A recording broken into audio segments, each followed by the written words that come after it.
Okay. Hello. Hey, welcome everybody to another episode of Steam Queens with us Steam Queens. There's me, Charlie, and Kir, and Esme, and Kim. We are missing a queen today. Megan is feeling under the weather, so she's not going to join us today, but welcome anyway.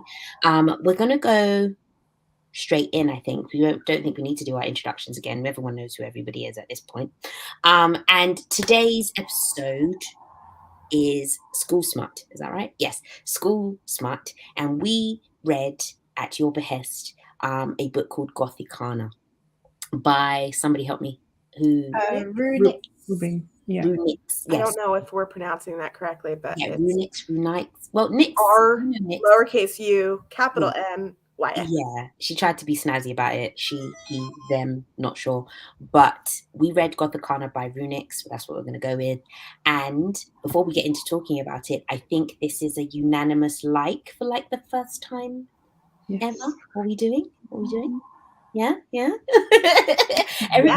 Everybody really loved this one. So I'm going to start from Kir and then go Ezzy and go Kim and back up because Kir finished it the most recent, so it's probably the freshest in her mind. So let's go just straight into the book and then we'll talk about other stuff. Go. How did you think? What did you think? I love that you say most recent, like I wasn't the slacker who waited to the last minute. Actually, let's make it sound good, babes. I appreciate that. No, I had no preconceived notions of this. I'd never heard of the author going in. I actually didn't look up the book or the author before starting because I waited so late that I was just like, you got to start reading and it's fine. So I went and I downloaded it. It is on Kindle Unlimited, which was really nice. That was good, and I was sucked in immediately. I liked that it didn't remind me really of anything else. It covered a lot of ground. It was creepy. It was psychological. It was paranormal, and it kind of bridged that where like you weren't really supposed to know whether it was psychological or paranormal. Okay. And then it just did Hot for Teacher so well. Definitely.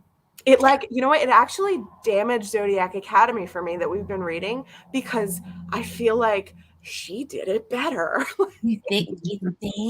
I mean, I do. Yeah, we'll talk about that. Like, yeah, I agree with you to an extent. Definitely.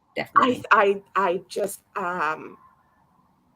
I was in Corvina and that.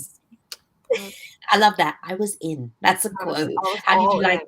I was in. Yeah, I was in, and it was I was reading it, and I actually want to take a pause for a quick second, if you don't mind, and just say we're thinking about everybody in Florida right now. Yes, storms. So just be safe if you're there and you're listening or watching while you're there. We are thinking about you guys, and I hope that you're okay. But I was there like yesterday morning.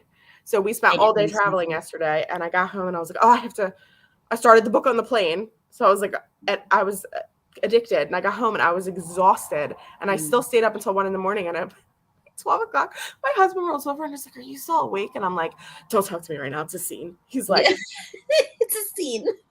I love that. I don't have the energy to make use of this. Go away.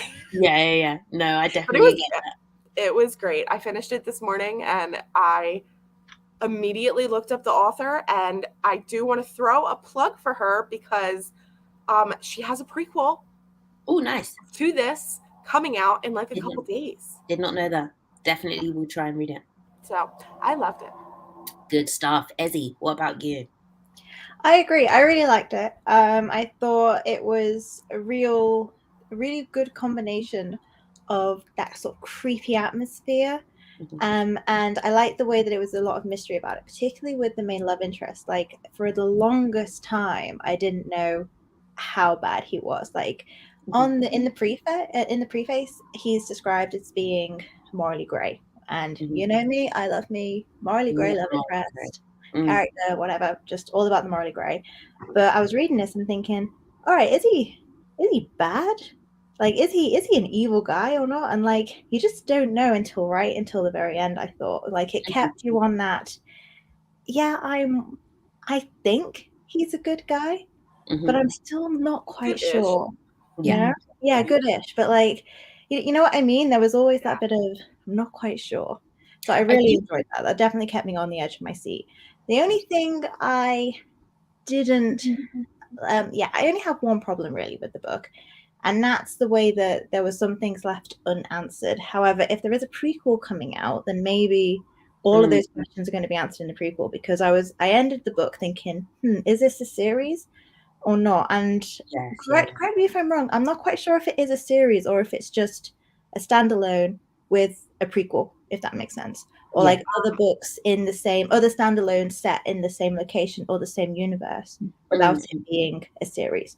So that's the only thing I was a bit iffy about, but I really enjoyed it, and it definitely kept me, as you say, get like speeding through, like, oh my god, I need to know what happens. I need to know the next bit. The atmosphere was great, and it was such a, an autumn coming into October fall kind of read. It really hit those vibes. It was a good one. Good one. Cool. Kimmy, how did you find it? Yeah, I agree with Karen Esme. I also really liked it. The atmosphere was, from the first page on, it was eerie and mysterious, and I could just picture everything in my head. It was really good. I also loved that the main character, Corvina, was not so dumb as some characters are. She just listened to her intuition. Yeah. She would just rationalize stuff. She didn't do the obvious thing like, oh, this voice in my head is telling me one thing, but I'm gonna ignore it, even though I know better. No, she listened to it because, she knew she had to listen to it. And I like it. This was an MC you could actually root for because, she was smart and likable. And I also like the way her relationship with Vod progressed. At first it was lust, and then slowly they started to become more attached. There was no insta love. There was no it was good. It was well done. I think it was well done. No, definitely. I wanted to touch on that before I go into what I thought of it, though, because you said it wasn't insta love. They kind of progressed into that. And I saw on one of the reviews where someone was like, oh, it was insta love, which I don't really like. And like they marked it down for that reason. And I thought that was a bit unfair because it wasn't insta love, it was insta lust. Like they fancied each other immediately and they got into it quite quickly. Fair enough. But the admittance of this attraction being a bit more than just sexual didn't come to a bit later. So I think, people do need to kind of differentiate what they consider as insta anything a lot more, than just by saying because it was quickly, that means it was insta. No, like you can fancy someone and have sex with them like that if you want to. It doesn't mean you love them. Like it's just, without being that guy, it's just a physical transaction kind of thing. And it does, that's what happened with them initially. And then they realized their feelings later on. What I did dislike about said feelings or insta lust is I put in my review, it was, well, not forgive my swearing because I swear all the time, but it was a lot of fucking. Like there wasn't as much, even when they accepted that they were in love or that this was love or a bit more, it did miss the love making for me. It did miss the tender moment. Even when he took her virginity, it was just really aggressive, for lack of a better word. Not as far enough for us to be against him or think he did anything wrong or to be a bit sketchy, but there just wasn't enough emotional for me with their coupling. It was all just very hard. Does that make sense? Like I wasn't really, and that's the thing, I wouldn't mark it down for that. I was just aware of it. I was just really aware that I was like, they're not, they're just all the time. But outside of that, I did enjoy it. It was appropriately eerie. I agree with Ezzy again in that it was left a bit unanswered, and not in the sense of like it needs to continue or have a series, but she mentioned like there was a ghostly boy who asked a question, but then we just never went back to the ghostly boy. And it was like the fact that you brought it up, it should have been wrapped up. So why didn't you fix it? Like it just didn't make sense why some things turned out to be something and why some things didn't. But in terms of the actual story and the reasons for the suicides and the just all the other weird shit that was going on. That was answered, which was fine, but I just did feel like there was something a little bit missing there. Yeah, go on.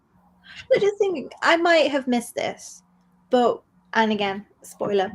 Why did Roy? That was it. Why did she go in the woods and was almost drowned? Because I don't think that was ever answered. Because so I think that she was the one that actually got taken from the ball, the night of the ball. Like I think that was her that would have disappeared. Yes. Yeah, but so why were those disappearances happening? Yeah, and why did it suddenly stop? So what so I told you I really liked it. So when I really like it, I go a little like let's look up everything I can. Yes, yeah. Go so on. I did. So I went and I looked up on the author's page, and she actually did kind of like a Q&A on that. And it was interesting to read because apparently there was a span of time where the author actually went away to a boarding school off in the woods. That was the basis for this whole story.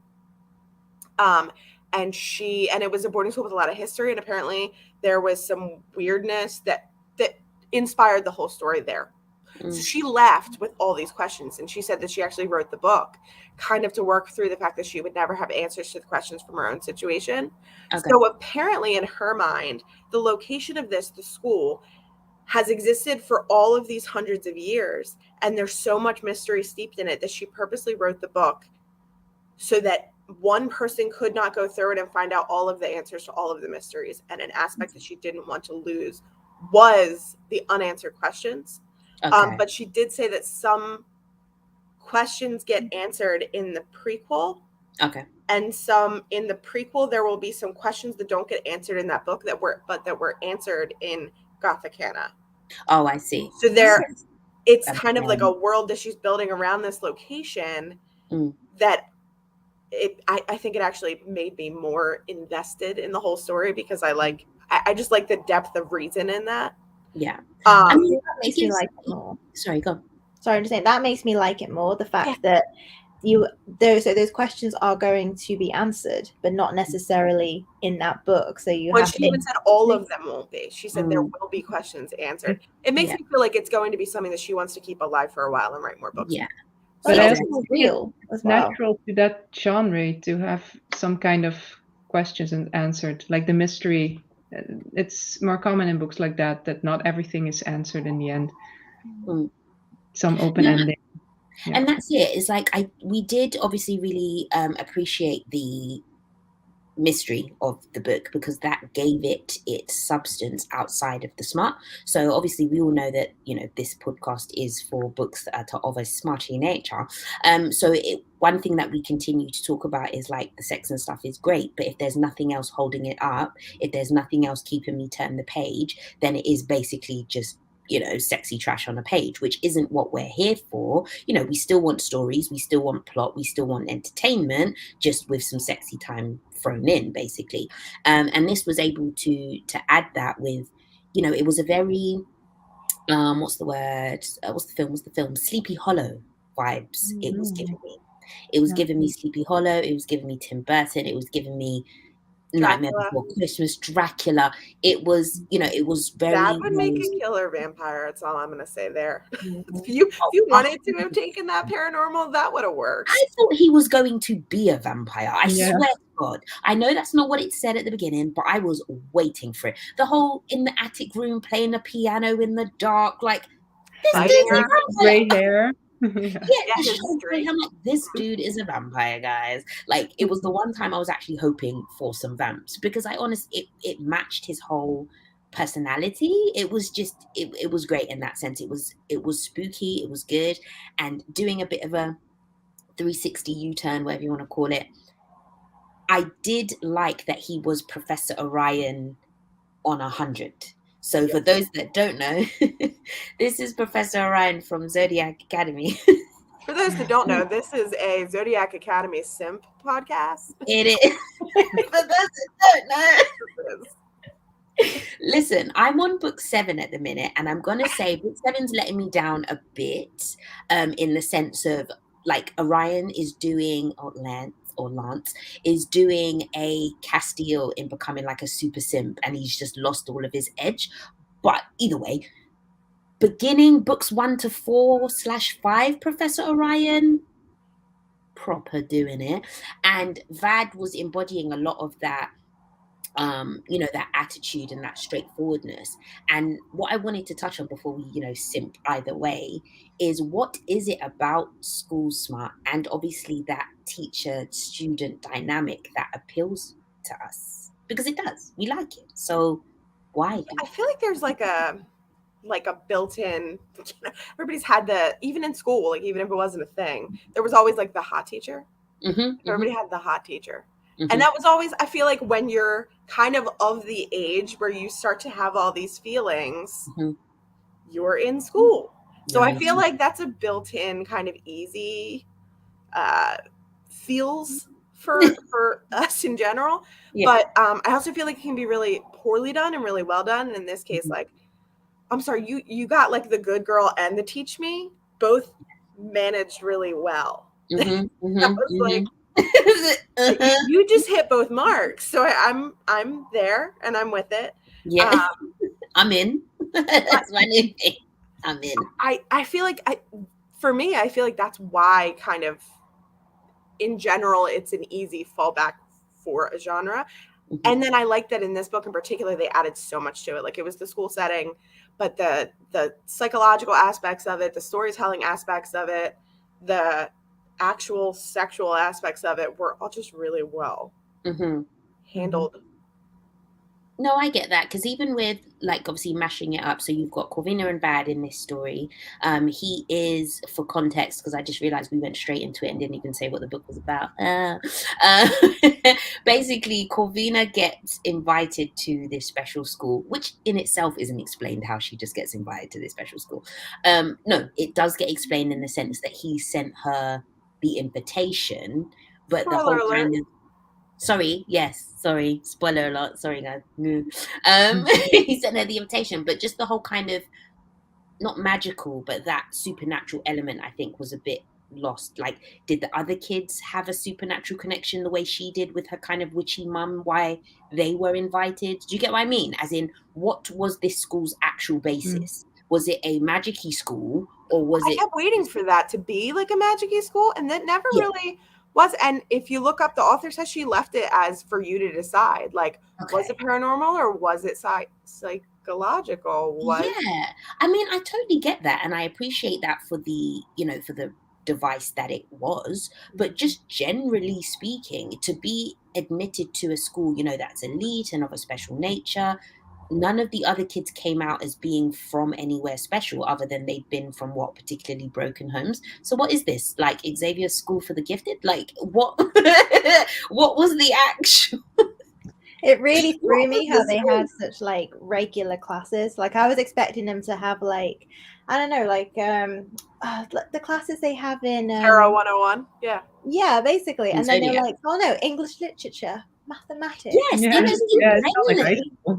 Like she was taking psychology or sociology or something. And like even his master, like what he was getting his master's in wasn't. I was expecting it to be like magic in English. Yeah. You know what I mean? No, it was just completely random. I mean, they didn't even give more like, what do you call it? I know this probably isn't the word for it, but like literary magic lessons. So like astrology, numerology, what's the one you turn, alchemy, you know what I mean? Like things that are magic-y but are real, if that makes sense. She didn't even study anything like that. They were just literally, we're going to math. What? It was a normal school. Say again? You randomly get invited from broken homes and it's in the mountains and it has massive quantities of ghost stories attached to it. Yeah, I didn't get that part, and I appreciate that it didn't bother me as much to mark it down or anything, but that was a clear thing to me that it didn't make sense why this school was special. And considering the fact that the beginning setup for Corvina and her mother, again, was very spooky, very hocus pocus, very, my mum is a secret something, witch, crazy lady, I don't know. That was set up really well. So I thought it was going to turn out, the mum was she was the secret love child of some demon that had taken over the school. Do you know what I mean? There needed to be that extra bit of why she'd been invited, other than just to go. I don't know, like why? I didn't get that part. I didn't get that part at all. Oh, for me that was enough actually. I just thought it was a school that was set up by people who were in similar situations with a broken home, and then who gotten well-paid jobs, who were But then funding the it's like, university for kids like them. yeah, That was my sorry impression. to sorry to flog a dead horse, but then it's like, okay, so all of these kids are from broken homes or bad homes or whatever. So you bring them to this scary place? Why are you not bringing them to somewhere shiny? Like, it's just the two things didn't really match up. But as I said, it wasn't a huge deal for me to be bothered by it. That's the biggest, that's the bottom line. There was nothing wrong with it. But it was, it just did make me think a bit. In terms of the smut, so obviously going back to that as well, how did we feel about how it was written? Because obviously you've got her virginity, like that was in the car, and in his teacher dorm or whatever it was, in the classroom. Oh my gosh, in the library. It was everywhere. It was all over the place. all over the fucking place. I actually quite enjoyed it, and I say enjoyed, obviously that's why we're here. But I mean enjoyed in terms of it was actually written fairly well. Yeah. Fairly well, descriptive without being graphic, but smutty enough, if that makes it. Like you can have descriptive and you can have graphic in terms of, oh, this is a bit much. And I didn't get that from it, but I knew exactly what was happening. If you know what I mean. Like, how did we feel about those ones? Eddie? I loved it. I I think it's because it was very much like, I don't really know how to explain it. Like, it was very wham bam, thank you. It was straight in. There was, as you say, there wasn't that, particularly in the beginning, there wasn't that much emotion tied to the act. It was literally just like, all right, this is literally just giving into our lustful, cravings and everything. And I was here for it. It was great. And especially in the beginning, it kind of fit.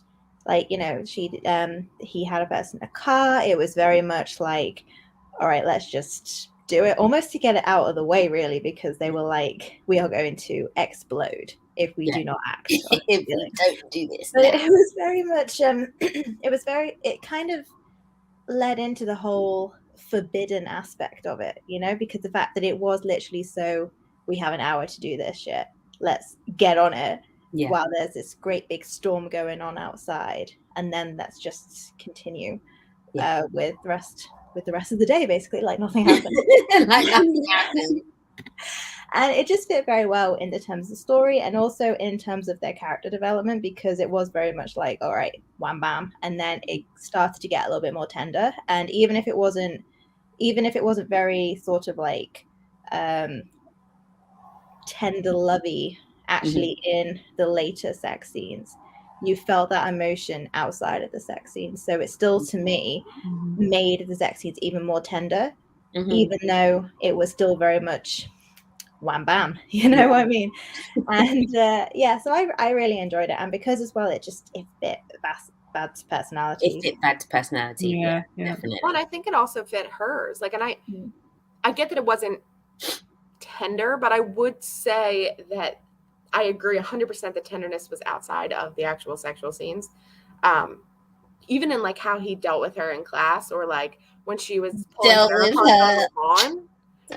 That whole scene, and I won't go into it because I don't want to spoil that, but when she was pulling the tarot cards for the group of people on the lawn, and he came and asked the question. Yeah. And I won't go into it. Like, that was my thing. That was like core emotional happiness for me. Like, but I also think that there was a certain amount of tenderness in, yes, he took her virginity and he didn't do it in a particularly but it didn't feel violent or something that she wouldn't have liked or enjoyed. It felt like he was figuring out what she liked too. And she didn't come into it as the aggressor.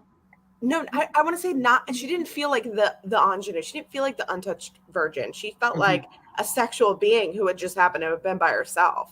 You know what I mean? Like, she was ready, and he took her there as well, and then stayed there with her. And even when he was like, expanding their horizons, he was doing so in a way where he was kind of figuring out what she liked and going with it. Yeah. What did you say, Kimmy? Sorry, I missed that. I said that he warned her before they did it. Like, He did. it's going to be rough. Be prepared. He was just like, prepare yourself. He's like, you should have picked somebody else. This is gonna be rough, babes. And she was And at that point, I'm like, no, she shouldn't. Yeah, she shouldn't. Wanted to like look like this. Look at me thinking. No, you know what I also liked about this as well, and we've discussed this before about guys, they can be bad to everybody else but they can't be bad to her, and blah blah blah blah blah, and that makes them all the stuff that we love about them. What I loved about Vad is that he was a man whore, and not in the sense that we necessarily saw all his exploits, but everyone just kept discussing about, he used to sleep with that girl, and then he slept with that girl, and then he was with that girl. Okay, and now he's with you. Like, there wasn't any of this kind of airy-fairy, he's never touched a woman before he touched me type vibe, if you get what I mean. He was a bad, quote-unquote, guy, and he'd been having some sex. Like, and you just had to deal with it, and I quite enjoyed that. It didn't have that just element of, as soon as he met you, he just never did anything before he met you. Well, of course he bloody did, because he's and he wasn't all shamey about it either.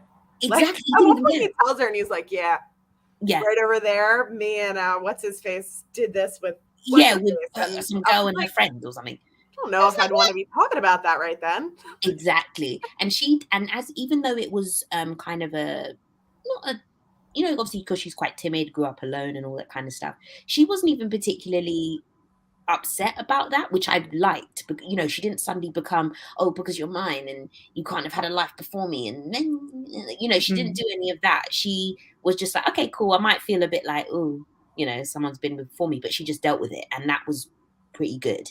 It was interesting for me because me, I just hate any female main character that's just a bit wimpy. I just can't.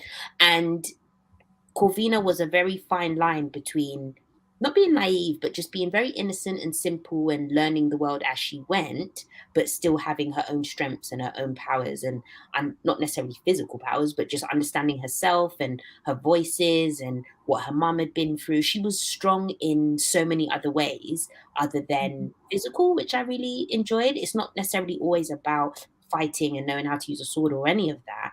It's just not being weak-willed, not being spineless that irritates me with female main characters. We're above that. Like, and even if you're going to be that, you need to try and grow from it. And when they don't, it irks me. It very much irks me. But I did enjoy that about her, and obviously they're meshed together.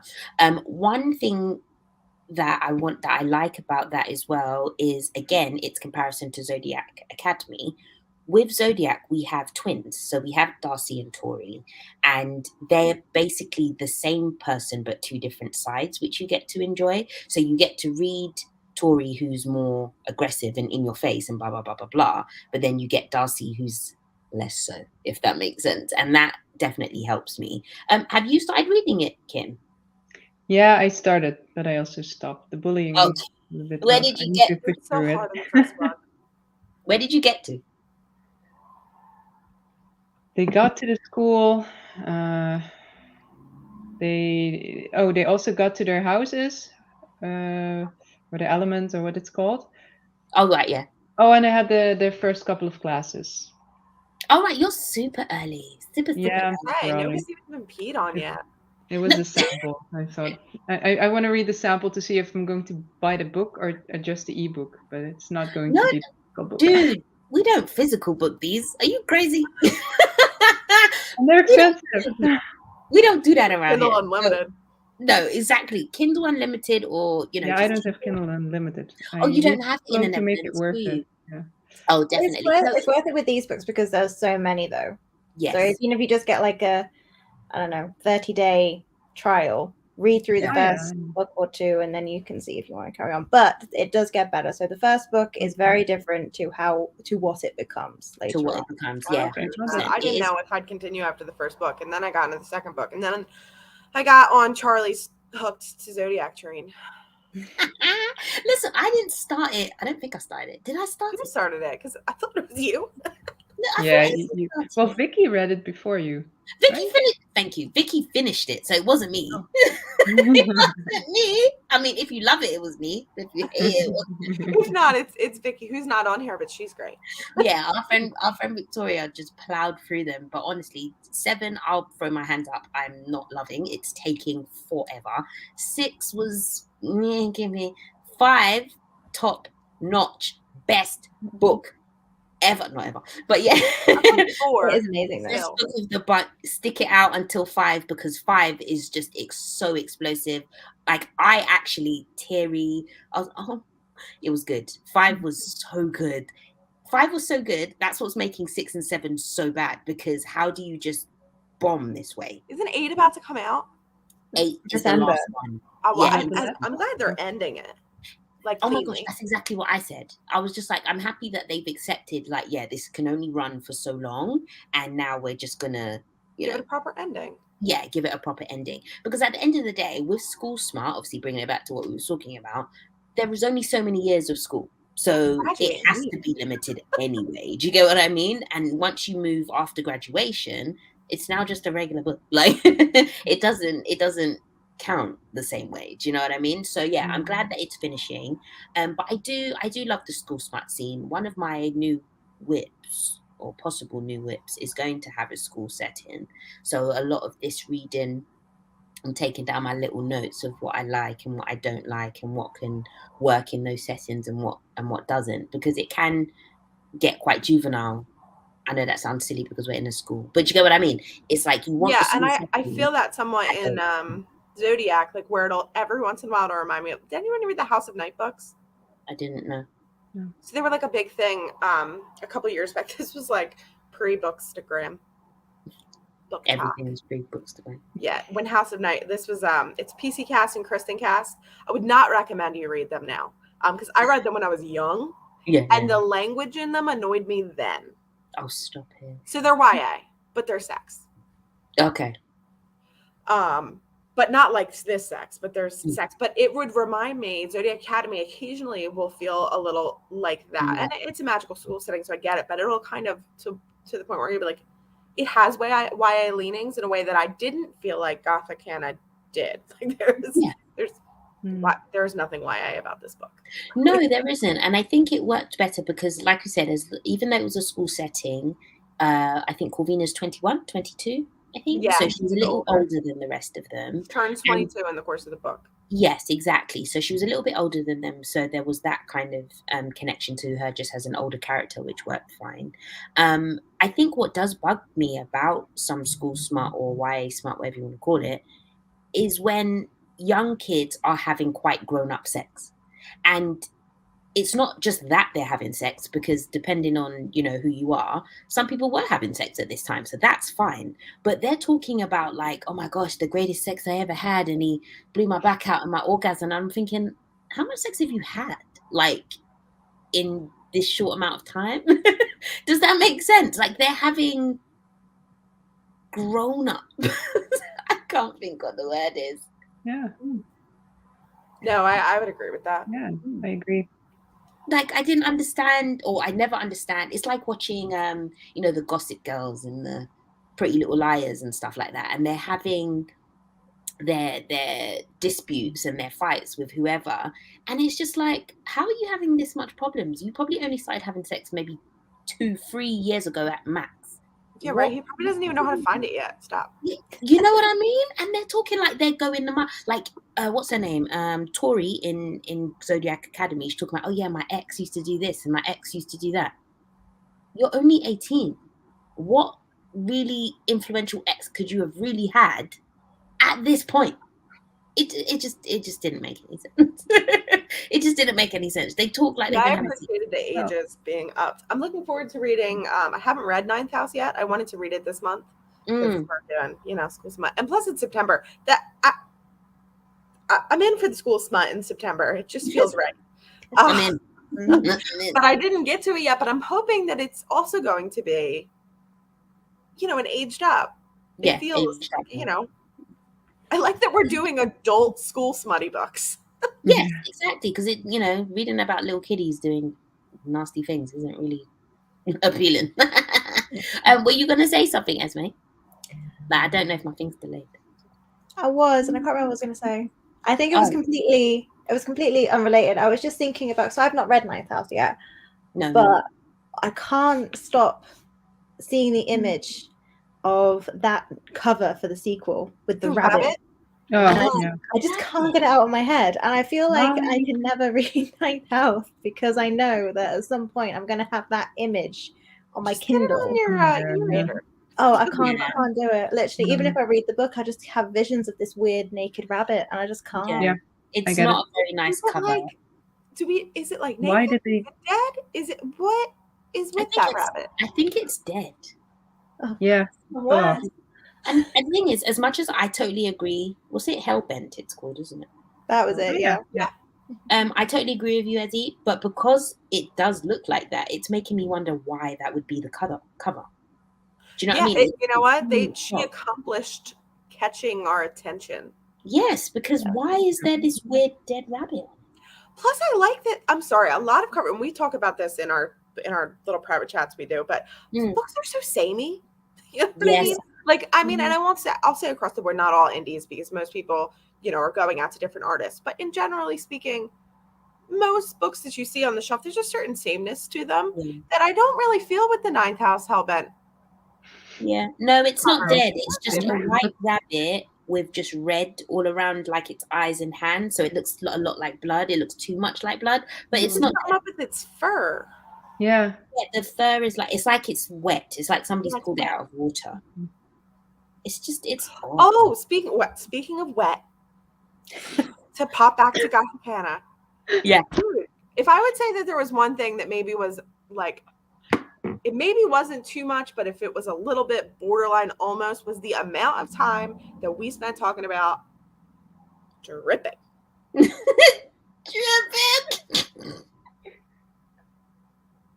I feel like the fifth time I was like, seriously?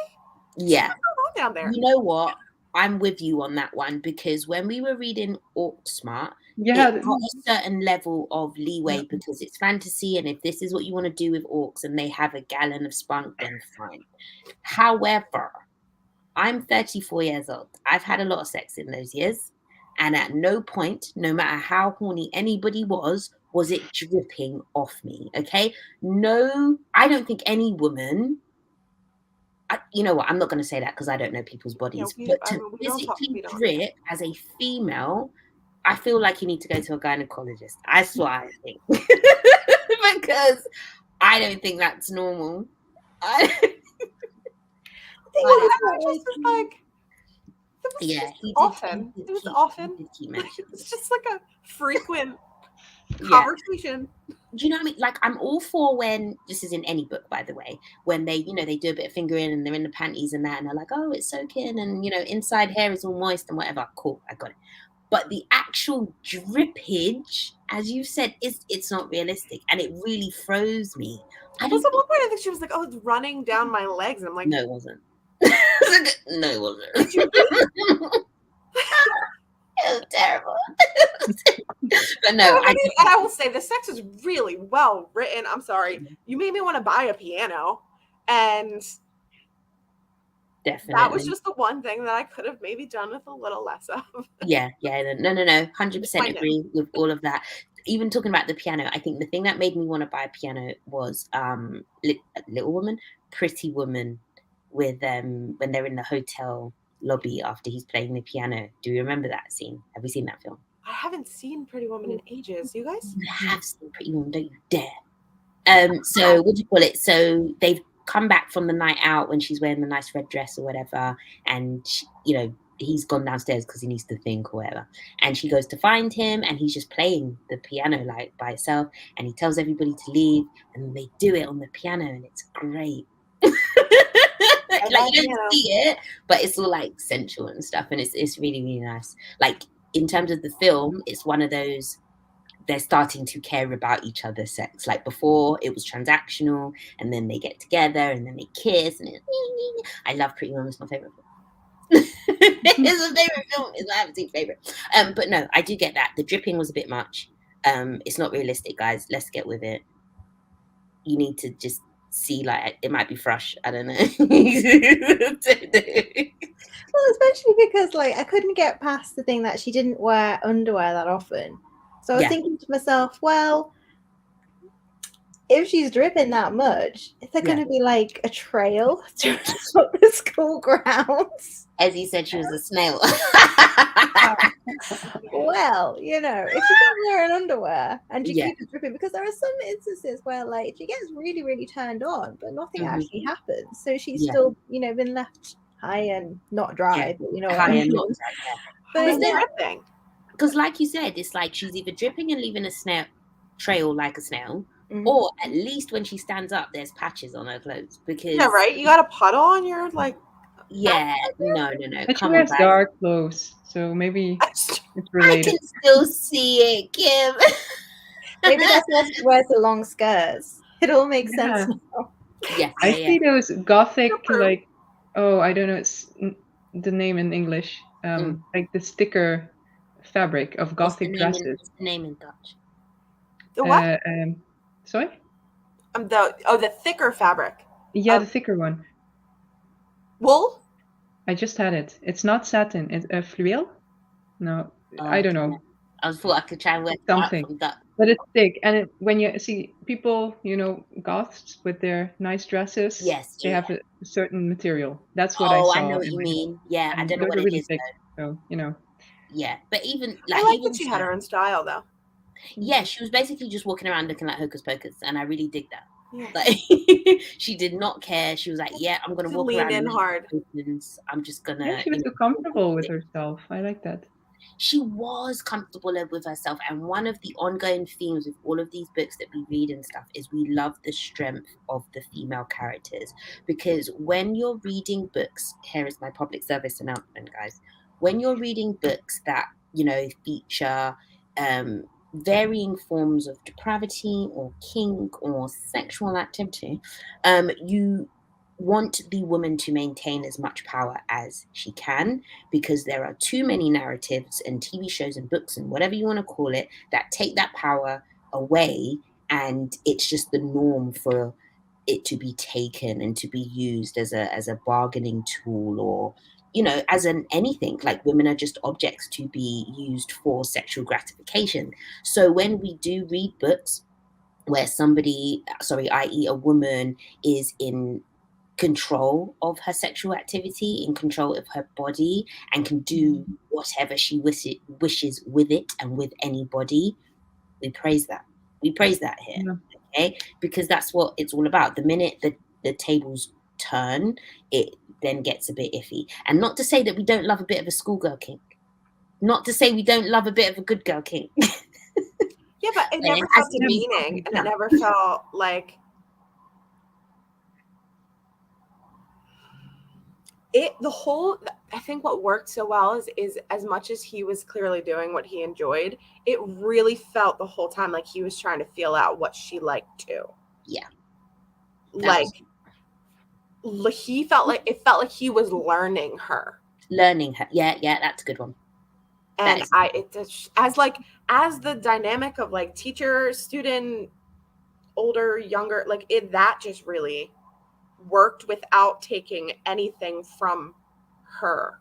And there was very little like miscommunication, like you said, Charlie, about there wasn't a lot of like, oh, he's older and so he's had a million people before me and I'm so concerned about it. Like she was comfortable in what they had in the moment. There was a lot of trust there, and there was little miscommunication, which was shocking, frankly, with her being an unreliable narrator, essentially, which usually annoys the crap out of me, but it was really well done, and I was not at all bothered by it, because